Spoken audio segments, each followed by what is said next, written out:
Good morning students, myself doctor Sangeeta Kumari. इसके previous video में मैंने यूजी सेमेस्टर 5 के psychology paper DSE 1 positive psychology लिया था, जिसमें हम लोगों ने चूज किया था यूनिट 4 एप्लीकेशन, जिसका पहला टॉपिक था एजुकेशन यानी शिक्षा, जिसमें हम लोगों ने इसके पहले भी जाना है कि शिक्षा क्या होता है, जिसके अलग अलग रूपों को हम लोगों ने जाना था।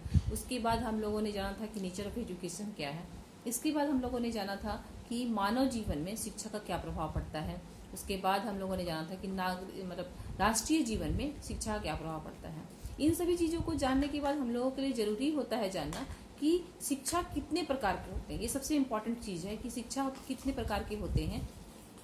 तो आज हम लोग इसको जानेंगे कि शिक्षा कितने प्रकार के होते हैं। तो विद्वानों के अनुसार हम लोग जानते हैं कि शिक्षा की 3 अवस्थाएं होती हैं। पहला अध्यापक, दूसरा विद्यार्थी, तीसरा पाठ्यक्रम। यानी शिक्षा ग्रहण करने के लिए एक टीचर का होना जरूरी होता है और उस शिक्षा को ग्रहण करने के लिए एक स्टूडेंट का होना चाहिए, यानी एक पढ़ाने वाला एक पढ़ने वाला होना चाहिए। और जो चीज़ पर जो विषय को पढ़ाया जाए या समझाया जाए या शिक्षा दी जाए वो पाठ्यक्रम भी होना बहुत ही जरूरी होता है। आमतौर पर शिक्षा को हम लोग 2 प्रकार में बांटते हैं। पहला है नियमित या औपचारिक शिक्षा यानी रेगुलर और फॉर्मल एजुकेशन। दूसरा है अनियमित और अनौपचारिक शिक्षा, जिससे इरेगुलर और इनफॉर्मल एजुकेशन कहते हैं। तो सबसे पहले हम जानते हैं कि नियमित और औपचारिक शिक्षा किसे कहते हैं। जैसे मान लीजिए नियमित शिक्षा उसे हम लोग कहेंगे जो किसी संस्था के अंदर दी जाए, जिसका समय फिक्स हो और एक निश्चित पाठ्यक्रम हो। यानी कि विद्यालय का जो हम लोग शिक्षा को मानेंगे या इस कॉलेज का मानेंगे, इसमें क्या होती है, एक संस्था फिक्स होती है, वहाँ समय सीमा भी निर्धारित होती है कि इतने समय सीमा के अंदर ये पाठ्यक्रम कंप्लीट होनी चाहिए।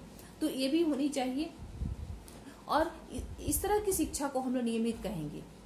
इस तरह से अगर हम लोग बढ़ते हैं, इसमें एक चीज और है कि इसमें क्रम पद्धति नियम पर आधारित होनी चाहिए और विशिष्ट पाठ्यक्रम होना चाहिए, यानी एक विशिष्ट पाठ्यक्रम भी इसमें होना चाहिए। अब हम लोग आते हैं अनियमित और अनौपचारिक शिक्षा यानी इरेगुलर और फॉर्मल एजुकेशन। इस शिक्षा को हम लोग ऐसे शिक्षा को लेते हैं, इसका क्षेत्र थोड़ा व्यापक है। यानी जब बच्चा जन्म लेता है तब से मृत्यु तक उसकी लगातार शिक्षा चलती रहती है। यानी बच्चा अपने अनुभवों के आधार पर जैसे उनके अनुभवों का ज्ञान विकसित हो जाता है वैसे वह शिक्षा ग्रहण करते जाता है। यानी बच्चा जन्म से लेकर जो अपने परिवार से, अपने समाज से यानी आसपास के वातावरण से जो अनुभव प्राप्त करता है उसके द्वारा जो शिक्षा ग्रहण उसे करता है वो उसे ही शिक्षित होते जाता है। यानी ये शुरू से लेकर अंत तक चलते रहती है। इसी को ही हम लोग अनियमित शिक्षा में डालते हैं।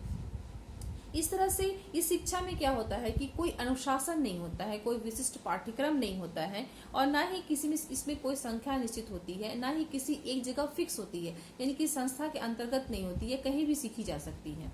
अब हम लोग आएंगे कि अध्यापक की दृष्टि से भी शिक्षा के 2 रूप होते हैं। एक होता है प्रत्यक्ष शिक्षा यानी जिसे डायरेक्ट एजुकेशन कहेंगे, एक अप्रत्यक्ष शिक्षा जिसे इनडायरेक्ट एजुकेशन कहेंगे। डायरेक्ट एजुकेशन उसे कहेंगे यानी प्रत्यक्ष शिक्षा से कहेंगे जो किसी संस्था के अंदर हो, जिसका निश्चित पाठ्यक्रम हो और जो इसकी समय सीमा निश्चित हो। और इसमें क्या होता है कि टीचर और स्टूडेंट का आमने सामने का इंटरेक्शन हो, यानी बच्चा शिक्षक जो शिक्षा दे रहा है वह अपने जो स्टूडेंट है वह सामने बैठा हो और वह उसे शिक्षा ग्रहण करे और इसका एक पाठ्यक्रम निश्चित हो।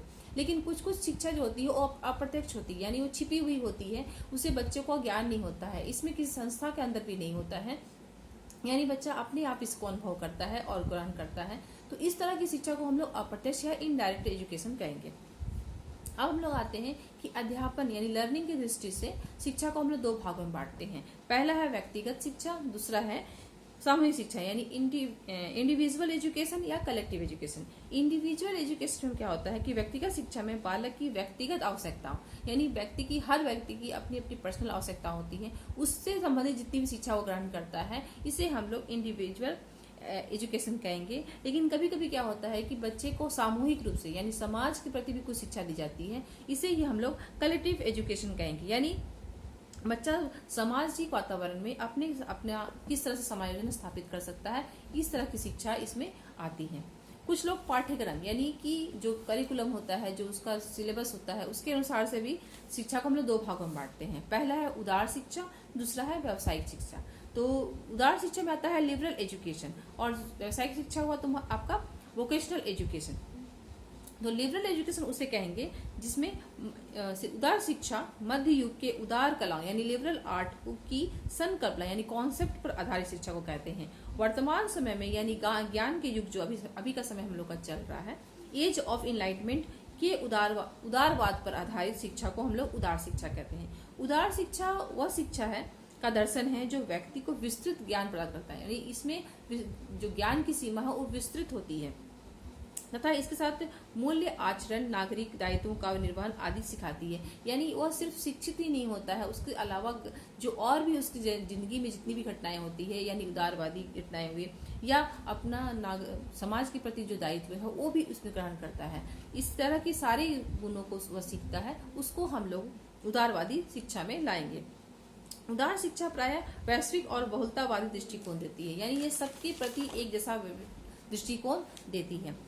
जो दूसरा है व्यावसायिक शिक्षा, वोकेशनल एजुकेशन, वह शिक्षा जो व्यक्ति में व्यवसाय के लिए उपयोगी विशिष्ट कौशलों को विकसित करती है, उसे व्यावसायिक शिक्षा कहते हैं। इस शिक्षा के द्वारा लोग उन कौशलों को प्राप्त करते हैं जिससे वे व्यवसायी कहलाने के योग्य बनते हैं। यानी कभी कभी देखे हैं हम लोग कॉलेज स्कूल में पढ़ने के बाद हम लोग अपना अलग अलग फील्ड चुनते हैं और किसी क्षेत्र में जाते हैं, जिसे इंजीनियरिंग बनना होता है वो इंजीनियरिंग के फील्ड में एजुकेशन हासिल करते हैं। जो मेडिकल के लाइन में जाते हैं वो उस तरह का एजुकेशन हासिल करते हैं, तो वे वैसा ही जगह अपने आप को ले जाते हैं और वैसा ही इंस्टीट्यूशन चुनते हैं। तो जिस व्यक्ति को अपने स्किल को बढ़ाना होता है, अपने व्यवसाय को लेके चलना होता है, तो वो अपने व्यवसाय से संबंधित जो शिक्षा ग्रहण करते हैं उसे ही हम लोग व्यावसायिक शिक्षा कहते हैं।